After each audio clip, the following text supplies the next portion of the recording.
എൻ്റെ ഫേസിൻ്റെ സ്ഥിതി ഓരോ ദിവസം കഴിയുന്തോറും മോശമായി വരാണ്. ഇനി വെച്ചിട്ടിരുന്നിട്ട് കാര്യമില്ല, ഡോക്ടറെ തന്നെ കാണിക്കാമെന്ന് വിചാരിച്ചു. നോർമൽ ഒരു പിമ്പിളാണെങ്കിൽ ഇങ്ങനെയല്ലല്ലോ, പോകേണ്ട ടൈം കഴിഞ്ഞ് 3 ദിവസമായില്ലേ. നമ്മളോരോ ടിപ്പുകളും ചെയ്ത് നോക്കി. വെയിലൊക്കെ കൊള്ളുമ്പോൾ നല്ല രസമുണ്ട് കേട്ടോ. സോയി പിന്നെ ക്യാമറ കണ്ടാലേ ഹായ് പറഞ്ഞിട്ട് ഇറങ്ങുള്ളൂ. പിന്നെ ഞങ്ങൾ ബസ് കയറിയപ്പോൾ ഈ കാഴ്ച കണ്ടത്. അപ്പോൾ ഇത് ക്യാപ്ചർ ചെയ്യാണ്ടിരിക്കാൻ പറ്റില്ല, ഈ ഗ്ലാസിൻ്റെ ഉള്ളിൽ കൂടെ ആയതുകൊണ്ട് കേട്ടോ ആ കളറ്. ബസ്സിലൊക്കെ ഇരുന്നിട്ട് ഞാൻ എൻ്റെ ഫേസിൻ്റെ സ്ഥിതി തന്നെയായിരുന്നു നോക്കി.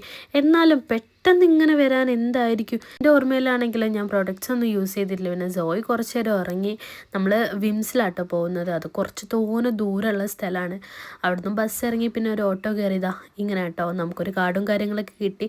ഡോക്ടറെ കാണിക്കുന്നൊന്നും എടുക്കാൻ പറ്റില്ല. തിരിച്ച് വരുമ്പോഴുള്ള വ്യൂ കാര്യങ്ങളൊക്കെ ആണ് കേട്ടോ ഇത്. നല്ല അടിപൊളിയായിട്ടുണ്ടാവും. ഞങ്ങളവിടെ എത്തും വരെ വലിയ കുഴപ്പമില്ല. അതിനുശേഷം നല്ല മഴ തുടങ്ങി. ഇവിടെ തിരിച്ചു വരുന്ന വഴിക്കൊക്കെ നല്ല വെള്ളമുണ്ട്.